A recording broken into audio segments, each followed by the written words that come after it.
Before we start, I guess it's important to tell you who Steve Shives is.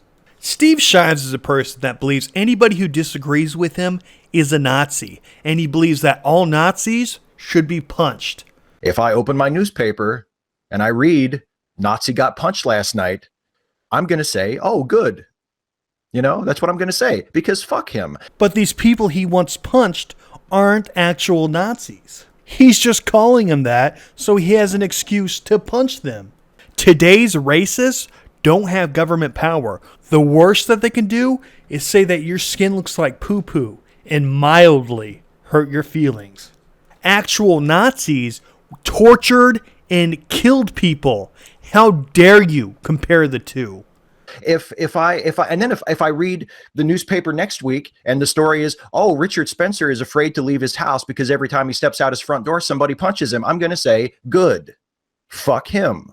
If something shitty happens to a shitty person, I'm not going to pretend that they're not a shitty person and say, oh, that's too bad. It's so sad that happened. I'm going to say, good. Something shitty happened to a shitty person. So not only has this piece of shit, Steve Shives, stated that people that have different opinions than him should be punched in the face, he also believes that they shouldn't have a platform to speak. And that's what this video demonstrates. Do all ideas deserve a fair hearing? Sure. But what about ideas who have had their fair hearing and have been widely discredited and rejected? Oh, like your beliefs? For example, socialism. I think Venezuela is a perfect example of how that shit doesn't work. What about gun-free zones? Where have all the mass shootings occurred? Oh yeah, gun-free zones. Now, how often does shootings happen at a gun store or a gun show where guns are all over the place? Never! It never happens! What about the little fact that the states with the strictest gun control laws have the most gun deaths? So what do? You create more gun laws. Genius! It takes away the guns out of the hands of good people, and the people that are bad guys, they keep their guns. Why? Because breaking the law is what criminals do. Also, them having a gun while their victims are disarmed only helps them. So only the bad guys have guns. Talk about one of the worst ideas ever. What about feminism? You believe in the wage gap. That shit has been debunked a million fucking times. What about your beliefs about transgenders, where you believe that there could be a million sexes, when science states, no, that is not true. You are arguing against science. So if the left says, oh, well, the right don't deserve a platform, the right could do the same thing to the left and say that they don't deserve a platform. And guess what, Steve? No one gets to be able to talk at all. It's like you don't even think what you say through. The recent punching of white supremacist Richard Spencer and protesters shutting down scheduled appearances by racist, misogynist, professional internet troll Milo Yiannopoulos. Oh my god, could you fit any more fucking buzzwords in there? Jesus Christ. For one, Spencer isn't a white supremacist. Milo isn't racist. His lovers are black people. He's not sexist just because he doesn't believe in feminism. You are absolutely full of shit. And guess what? I'd prove that 1,000 times. I guess you don't deserve a platform to speak, huh, Shives?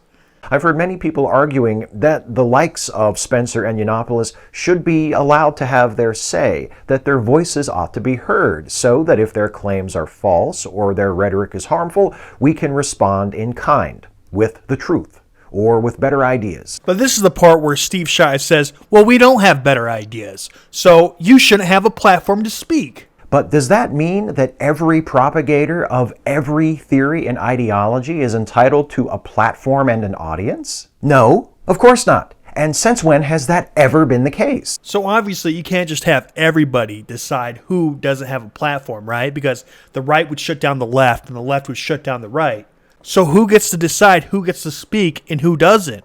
You, Steve Shives? We ignore people promoting what we have come to regard as bad ideas all the time. It happens in science, it happens in politics, it happens in our everyday lives. There comes a point where the argument is over, where continued discourse on the matter would be of no use to anyone other than the most stubborn, die-hard supporters of a roundly rejected position. So if it's a roundly rejected position, meaning there's a lot of people who reject it, the opinion should be shut down? Well, the majority are Christians, and I guess that means that people like you who are atheists shouldn't have a platform to speak their fucking thoughts in public.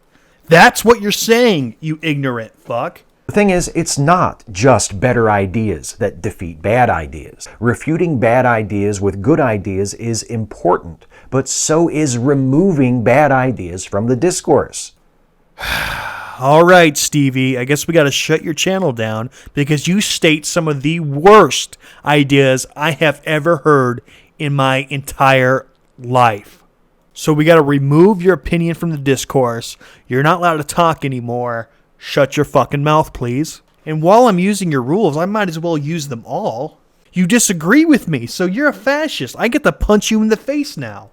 Actually, even worse, you're on the left wing, which means you're associated with commies. Communism has killed over 100 million people in this century. Hitler's Holocaust only killed 11 million. So if you thought fucking Nazis were bad, you're a commie, and that's 10 times worse than a Nazi. Why? Because they tortured and killed 10 times more people. So you're allowed to run around calling people who disagree with you Nazis and stating that people are allowed to punch them. Then I'm allowed to say people who disagree with me are commies, and I'm definitely allowed to punch them because they're 10 times worse than a Nazi. Wait, if they're 10 times worse, maybe I should be able to do more than punch them. And when we refuse to do that, when we continue to engage with people pushing arguments that have already been refuted, we treat their bad ideas as though they were legitimate. And you guys wonder why left-wingers are the ones who burn the books. See, left-wingers are authoritarian. This is what they believe. They believe that they're allowed to control you. The more right-wing you go, the more motherfuckers just want to leave you alone and let you be free. But not left-wingers. The more left-wing you go, the more they say that you got to listen to me or I get to fuck you up.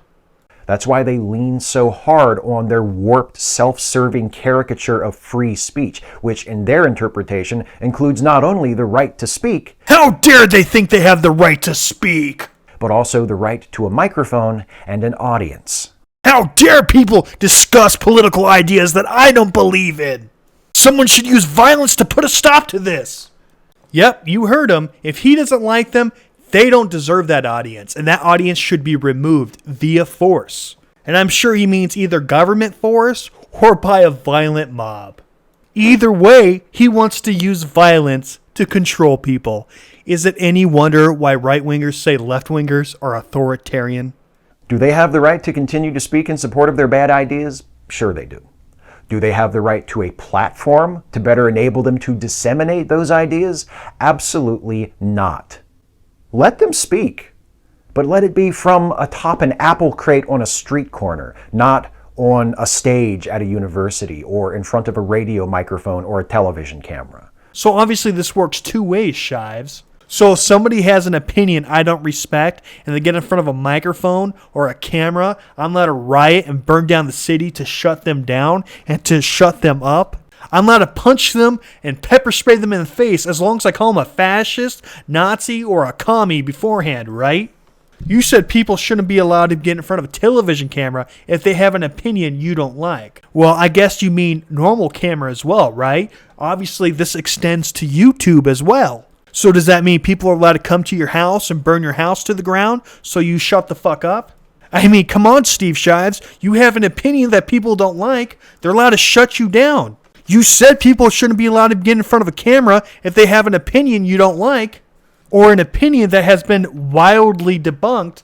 Also, this extends to the government, obviously. If somebody has an opinion that somebody doesn't like somewhere, the government should be allowed to come in and shut them up, right, Steve Shives? So that means no one anywhere, even if they have a YouTube channel, should be allowed to speak their mind because somebody obviously disagrees somewhere. So you're saying violence should be used against them. What's next, Steve Shives? The obvious next step is, people who disagree with me should get shot. What's funny is that you call us the Nazis. You're the fucking Nazi, dude! You call us fascists. You're the fucking fascist! Alright, so we've reached the end of the episode. Remember to smash that like button, and if you haven't already, smash that subscribe button. Also, remember to donate to my Patreon. If all my fans just donated $1 a month, I'd be able to do this full time, 50 times over. But as of right now, I'm making well under $200 a month. So please consider donating. The link to the Patreon to donate is in the description box. Thank you. Catch you on the next episode.